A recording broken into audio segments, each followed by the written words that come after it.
CBSE private 2025 जो भी students form apply करने जा रहे हैं, उन सब बच्चों को फॉर्म अप्लाई करते समय ये मिस्टेक से बचना है, यानी आपको ये गलती अवॉइड करना है, नहीं तो आपका 1 साल बिल्कुल बर्बाद चला जाएगा। तो आप लोग से रिक्वेस्ट है कि इस वीडियो को लास्ट तक देखिए। जो बच्चे गलती करते हैं, तो पहली गलती क्या है कि आपको अपना कैटेगरी पहचानना है कि किस कैटेगरी में अप्लाई करेंगे। तो आपका अगर सीबीएसई जो रिजल्ट आया है 2024 का, या फिर जो आपका 15 जुलाई को एग्जाम हुआ था उसका रिजल्ट, तो आपको अपने रिजल्ट में देखना है कि रिजल्ट स्टेटस में पास लिखा है कि कंपार्टमेंट है या फिर एसेंशियल रिपीट है। तो अगर आपका कंपार्टमेंट लिखा हुआ है, तो आपको सिंपली कंपार्टमेंट वाले सेक्शन में अप्लाई करना है, और जिस सब्जेक्ट में आरटी आया है उस सब्जेक्ट का आपको एग्जाम देना होगा। क्लियर? अब इसमें गलती क्या होती है? तो गलती ये होती है कि जो बच्चे कंपार्टमेंट देने जा रहे हैं, तो वो क्या करते हैं, खुद से या फिर किसी और से जब अप्लाई करवाते हैं, तो उससे गलती क्या होती है कि वो किसी और कैटेगरी में जाके अप्लाई कर देते हैं। मतलब एसेंशियल रिपीट वाले कैटेगरी में अप्लाई कर देते हैं। फिर उनको दिक्कत क्या होती है? फिर उनको सारे सब्जेक्ट का एग्जाम देना पड़ेगा, जो ये केस बार-बार मुझे हर बार मिला है, हर साल मिला है। तो ये गलती बिल्कुल ना करें, क्योंकि सीबीएसई क्या बोलती है? सीबीएसई बोलती है वन एप्लीकेशन फॉर्म। ये क्या है? The process of submission of application form is online. Very good. Therefore the students can fill only one application form. Clear? Only one application form, यानी एक ही कैटेगरी में आपको अप्लाई करना है। ऐसा नहीं है कि कंपार्टमेंट में अप्लाई कर दिए, फेल्योर में अप्लाई कर दिए, या फिर एसेंशियल रिपीट में अप्लाई कर दिए, फिर कंपार्टमेंट के लिए अलग से फिर लॉगिन करके अप्लाई कर रहा है। ऐसा बिल्कुल नहीं होगा। In case the students has submitted one application, he will not be allowed to apply again under any other category. वो इन्होंने क्या बोल दिया? सीबीएसई का ये गाइडलाइन है। Be careful. आपने एक बार अगर किसी कैटेगरी में अप्लाई कर दिया, दोबारा आप चाहते हो कि मैं चेंज करूं, तो आप चेंज नहीं कर सकते हो। The students may therefore select their category and their other details carefully. Carefully आपको सिलेक्ट करना है। क्लियर? तो इस गलती से आपको बचना होगा, नहीं तो 1 साल आपका बर्बाद होगा, फिर कोई आपको हेल्प नहीं करेगा। कोई भी नहीं करेगा, कोई यूट्यूबर, कोई सीबीएसई नहीं हेल्प करेगा। क्लियर? तो कंपार्टमेंट समझ में आ गया कि कंपार्टमेंट वाले बच्चे कंपार्टमेंट वाले में अप्लाई करेंगे। एसेंशियल रिपीट अगर आपको रिजल्ट में दिखा रहा है, तो 2024 वाले और 2023 वाले बच्चे जिनका कंपार्टमेंट क्लियर नहीं हुआ है, वो एसेंशियल रिपीट में अप्लाई करेंगे। ओके, तो उनको सिंपली ध्यानपूर्वक इसमें अप्लाई करना है। क्लियर? ऐसा ना हो कि वो इंप्रूवमेंट वाले में अप्लाई करेंगे। तो होता क्या, सर बोलोगे कि नहीं सर, ये वाले बच्चे इसमें नहीं अप्लाई कर सकते हैं। ऐसा बिल्कुल नहीं है। कभी कभी सीबीएसई का सॉफ्टवेयर खराब हो जाता है, तो ये वाले बच्चे गलती से इस पे अप्लाई कर देंगे, और अप्लाई हो भी जाएगा, सबमिट भी हो जाएगा। तो ये ध्यान रखना, ये ध्यान रखना, बिल्कुल ध्यान रखना। ओके, इंप्रूवमेंट वाले बच्चे जो पास लिखा है उनका रिजल्ट में, ओके, वो इंप्रूवमेंट वाले सेक्शन में अप्लाई करेंगे। क्लियर? बहुत सारे बच्चे बोलते हैं नहीं सर, मेरा कंपार्टमेंट है, मैं इंप्रूवमेंट दोनों मुझे देना है, तो ऐसा बिल्कुल नहीं हो सकता है। Be careful. लास्ट पॉइंट है एडिशनल। एडिशनल सब्जेक्ट के लिए अप्लाई करना है, तो जो बच्चे पास आउट हैं, जो बच्चे पास आउट हैं, जो बच्चे पास आउट हैं, वही सिर्फ एडिशनल के लिए अप्लाई करेंगे, लाइक मैथ या फिर अदर लैंग्वेज सब्जेक्ट जिसमें प्रैक्टिकल नहीं हो। ओके, ये 2023 और 2024 वाले बच्चे ही अप्लाई कर सकते हैं, 2022 वाले नहीं करेंगे। ओके, सेकंड मिस्टेक क्या होता है? सेकंड मिस्टेक काफी ब्लंडर होता है कि आपने सिंपली आप लॉगिन किए, और आपने बिना नाम पढ़े, बिना फादर्स नेम मदर्स नेम देखे, आप धड़ाधड़ फॉर्म अप्लाई करना शुरू कर दिए और सबमिट कर दिए। ओके, तो आप बोलोगे सर इसमें गलती क्या है, मैंने सबमिट कर दिया। तो ऐसा है कि अगर आप अप्लाई कर रहे हैं, उसमें अपना नाम नहीं देखें, तो होता क्या है कि कभी-कभी गलती से रोल नंबर आपका लास्ट डिजिट या फिर 2 डिजिट लास्ट का, वो अगर इधर-उधर हो गया बाय मिस्टेक, तो वो क्या होता है, किसी और बच्चे का रोल नंबर अलॉट होता है। वो रोल नंबर से आपका ओपन हो जाएगा, आपने नाम नहीं देखा, और सिंपली आपने सब्जेक्ट सिलेक्ट किया और फिल अप करके डाल दिया। ओके, और आपको लगा कि मैंने फॉर्म अप्लाई कर दिया, वेरी गुड सर, ये डन डन। बट ऐसा नहीं है, आपका तो फॉर्म अप्लाई हुआ नहीं। ओके, आपका फॉर्म अप्लाई नहीं हुआ, बट वो फॉर्म किसी और बच्चे का अप्लाई हुआ। अब वो जो बच्चा, जो सेकंड बच्चा है, वो जब अप्लाई करने गया, तो वो बोलता है सर, मैंने फॉर्म अप्लाई नहीं किया, मुझे मेरा दिखा रहा है कि already applied, this is your application number, what is this. अब वो बच्चा को, आप तो गए, वो बच्चे को भी आप ले गए। अब जो सेकंड बच्चा है, उसका फॉर्म ऑलरेडी अप्लाई हो गया। अब उसको पता नहीं है कि कौन सा सब्जेक्ट उसने सिलेक्ट किया है, फर्स्ट बच्चा, और उसका एड्रेस कहाँ गया।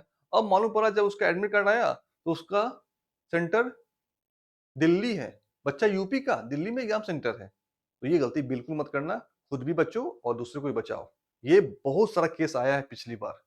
ओके, तो be careful on this point. Next point हम डिस्कस करते हैं, सीबीएसई का जो नोटिस है उसको हम लोग देखेंगे कि क्या क्या सीबीएसई बोलता है कि ये काम आपको करना है, ये काम नहीं करना है। All form and fee will only be accepted in online. आपको ऑनलाइन अप्लाई करना है।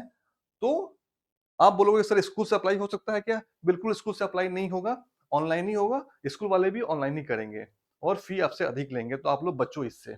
ओके, स्कूल वाले आपको डराएंगे, बोलेंगे नहीं नहीं यार, अगर नहीं अप्लाई करवाओगे तो दिक्कत होगी तुमको। बच्चे डर के मारे पैसा दे देते हैं। उल्टा सीधा बहुत सारे बच्चे काफी ज्यादा पैसा पे कर देते हैं, जो कि उतना पे करने की जरूरत बिल्कुल नहीं है। ओके, अगर आपको डाउट है तो हमारे थ्रू आप अप्लाई करवा सकते हो या फिर किसी एक्सपर्ट को पकड़ सकते हो।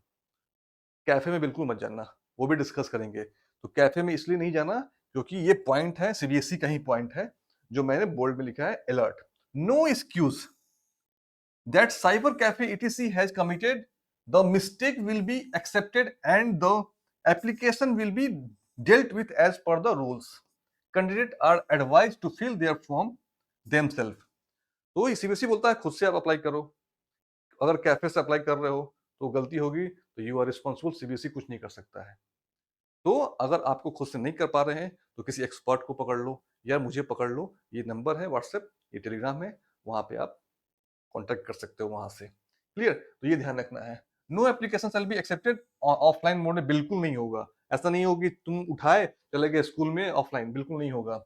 No application shall be accepted after the last date of any ground. Last date खत्म होने के बाद कोई एक्सेप्टेंस नहीं होगा। No application shall be accepted without fee. आपने एप्लीकेशन फॉर्म अप्लाई कर दिया, फी नहीं पेमेंट किया तो भी एक्सेप्ट नहीं होगा। ओके, और अगर आप फी अगर पे भी कर दिए हैं, फॉर्म अगर गलत कैटेगरी में अप्लाई कर दिए हैं, तो भी आपका फॉर्म रिजेक्ट हो जाएगा, फी आपको वापस नहीं होगी, ये ध्यान रखिएगा। तो अगर आप गलती करते हैं तो आपका फॉर्म अप्लाई हो जाएगा, फी पेमेंट हो जाएगा, एडमिट कार्ड आपका होल्ड पे डाल दिया जाएगा, एडमिट कार्ड नहीं मिलेगा, ये ध्यान रखिएगा।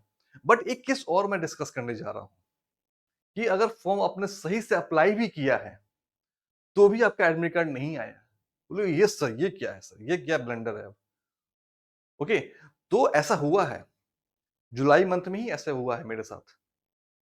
एक स्टूडेंट, एक बच्ची है जो हमारे थ्रू अप्लाई करवाई थी, उसका हमने अप्लाई कर दिया बिल्कुल सही तरीके से। और जब एग्जाम देने की बारी आई, एडमिट कार्ड उसने डाउनलोड करने जा रही थी, तो वो उसका एडमिट कार्ड नहीं आया। तो मुझे लगा कि हो सकता है कुछ प्रॉब्लम हो, तो मैंने उससे पूछा क्या तुमने किससे अप्लाई करवाया है? क्योंकि मैंने उसका एप्लीकेशन नंबर डाल के देखा तो नहीं निकल रहा था उसका, बोला नो रिकॉर्ड। तो मुझे लगा कि मे बी कहीं और से अप्लाई करवाई होगी। बट उसने बोला नहीं सर, मैंने आपके थ्रू अप्लाई करवाया। तो मैंने उसका डेटा निकाला, देखा सही में मेरे थ्रू अप्लाई करवाई थी। तो मुझे लगा यार ऐसे कैसे हो सकता है कि हमने अप्लाई किया, एडमिट कार्ड नहीं आया। तो फिर हम लोगों ने, हमारी टीम ने पूरा सपोर्ट किया और सीबीएसई से कांटेक्ट किया, और सारे बड़े बड़े जो बॉस हैं उनको हम लोग कांटेक्ट करके 2 घंटे के अंदर एडमिट कार्ड उसका उसको मिल गया। ओके, तो ये फायदा है अगर आप हमारे थ्रू अप्लाई करवाते हो, तो आपको गाइडेंस के साथ साथ एवरीथिंग आपको सपोर्ट मिलेगा। इन केस अगर आप हमसे नहीं अप्लाई कराते हो, अगर आपका एडमिट कार्ड नहीं आ रहा है, तो भी आप कांटेक्ट कर सकते हो व्हाट्सएप नंबर पे। ओके, तो कोशिश करो कि सही जगह से अप्लाई करवाओ। ओके, क्योंकि प्रॉब्लम नहीं होने के बाद भी प्रॉब्लम आती है। तो इस गलती से मैंने एक चीज सीखा कि आप लोग अपना एडमिट कार्ड एग्जाम से जस्ट एक दिन पहले बिल्कुल मत डाउनलोड करो। ऑप्शन तो रहता है कि एग्जाम तक आप डाउनलोड कर सकते हो, 1 घंटा पहले भी। तो आप लोग जैसे ही एडमिट कार्ड आता है, आप लोग डाउनलोड करना शुरू कर दो। क्योंकि अगर डाउनलोड हो गया तो वेरी गुड, नहीं डाउनलोड हुआ तो फिर कैसे डाउनलोड करना है वो हम लोग देख लेंगे। अगर कुछ मिस्टेक होगा तो सीबीएसई को कांटेक्ट कर लेंगे, हमारे पास टाइम होना चाहिए। नेक्स्ट पॉइंट हम डिस्कस करते हैं, न्यू रोल नंबर। इसमें क्या हो रहा है कि बहुत सारे बच्चे क्या करते हैं, फॉर्म अप्लाई नहीं करते हैं, या फिर वो किसी स्कूल वाले को दे दिए पैसा, या फिर किसी और को दे दिए, और स्कूल वाले ने बोल दिया या फिर कोई और ने बोल दिया कि आपका फॉर्म अप्लाई हो गया, या फिर उन्होंने अप्लाई नहीं किया और आपको लगा कि नहीं मुझे वही पुराना वाला जो एडमिट कार्ड लेके चले गए एग्जाम देने, वही रोल नंबर जो है आपका पुराना वाला रोल नंबर है, वही लेके आप चले गए और आपका एग्जाम नहीं होगा। ये ध्यान रखना, क्योंकि आपको फ्रेश न्यू रोल नंबर आपको मिलेगा। Okay, clear? ये ध्यान रखना। इन नो केसेस, ये 2024 का है यानी 25 कर लो इसको, ठीक है ना? ये प्रीवियस ईयर का गाइडलाइन है। तो यहाँ पे लिखा है in no case the candidates will be allowed to appear with their previous year roll number. अब बात करते हैं मार्कशीट। बहुत सारे बच्चों को अभी भी डाउट है कि मार्कशीट सिंगल मिलेगा, डबल मिलेगा या कंबाइंड मिलेगा, सेपरेट मिलेगा। यार मैं पागल हो गया हूँ। तो आपको मैं फिर से बता दूँ कि जब आप एग्ज़ाम देंगे तो आप पास कर जाएँगे, तो आपको ओरिजिनल मार्कशीट, बहुत सारे बच्चों को डाउट है कि ओरिजिनल मार्कशीट क्या मुझे फिर से वापस करना पड़ेगा, जो कंपार्टमेंट का मार्कशीट है या फिर जो भी है? तो ऐसा बिल्कुल नहीं है, इम्प्रूवमेंट दे रहे हैं तो भी आपको मार्कशीट वापस नहीं करना है। यहाँ क्या बोलते हैं, original marksheet and certificate of the previous year examination are not to be surrender to the CBSE. CBSE को सरेंडर नहीं करना है, अपने पास रखे रहो कहीं पे भी। सेकंड पॉइंट क्या है, मार्कशीट एंड सर्टिफिकेट ऑफ 2025 कर लो। Examination will be issue after the declaration of result to all the candidates who will appear for the examination 2025। क्योंकि बहुत सारे बच्चों को डाउट है कि मेरा रिजल्ट कब आएगा, मार्कशीट कब आएगा। तो जो बच्चे 2025 में एग्जाम देंगे बोर्ड का फरवरी मार्च में, सीनियर और जूनियर, आप सीनियर हो गए, वो जूनियर बच्चे, तो सबका मार्कशीट एक ही साथ आएगा, ये ध्यान रखना। सेकंड पॉइंट, थर्ड पॉइंट क्या है, candidates appearing for improvement of performance और the additional subjects will be issue a separate fresh marksheet cum certificate reflecting only the marks obtained in the state examination। यानी आपको simply जिस subject का आप exam देंगे उसी सब्जेक्ट का आपको मार्कशीट आएगा और उसी सब्जेक्ट का मार्क्स रिफ्लेक्ट होगा उस पर, एडिशनल हो या फिर इंप्रूवमेंट हो। मान लेते हैं आप इंप्रूवमेंट का एग्जाम दिए, उसमें अगर फिजिक्स का दिए, केमिस्ट्री का दिए, तो फिजिक्स और केमिस्ट्री का ही मार्क्स आएगा, theory marks. Okay, theory marks रहेगा सिर्फ, प्रैक्टिकल मार्क्स तुम्हारा मेन जो मार्क्स है वहां पर लिखा रहेगा, ये ध्यान रखना। क्लियर? तो आप लोग को एक मार्क्स पहले वाला मार्कशीट रहेगा जो आपका मेन मार्कशीट है जिसमें पासिंग लिखा रहता है वो, और ये इंप्रूवमेंट वाला मार्कशीट लेके कहीं भी जा सकते हो एडमिशन कराने के लिए, कहीं कोई दिक्कत नहीं है, कोई निगेटिव इंपैक्ट नहीं है। बहुत सारे बच्चे पूछ रहे हैं निगेटिव इंपैक्ट पड़ता है, भाई निगेटिव इंपैक्ट नहीं पड़ता है। सीबीएसई हमको ऑप्शन दी है इंप्रूवमेंट का, हम इंप्रूवमेंट देंगे। सीबीएसई ऑप्शन दी है एडिशनल का, तो हम एडिशनल देंगे। इस तरह से आप लोग को सारा प्रॉब्लम मैंने डिस्कस कर लिया है। तो अप्लाई करने से पहले एक बार ध्यान रखिएगा। और जिन बच्चों को ऑनलाइन क्लास करना है तो ये स्क्रॉल हो रहा है, इस पे आप कॉन्टेक्ट कर लीजिए इस नंबर पे, और ऑनलाइन क्लासेस सब्जेक्ट नेम लिख के आप भेज दो। आपका क्लास स्टार्ट होने जा रहा है 12 सितंबर से। Clear? Physics, chemistry, math class 12th वाले का, जो बच्चे क्लास 10th के हैं उनका साइंस और मैथ का स्टार्ट होगा। फटाफट ज्वाइन कर लीजिए और इस बार आप 4 दीजिए अच्छे नंबर से। थैंक्स फॉर वॉचिंग, मिलते हैं video, good luck, bye bye, Jai Hind, जय भारत।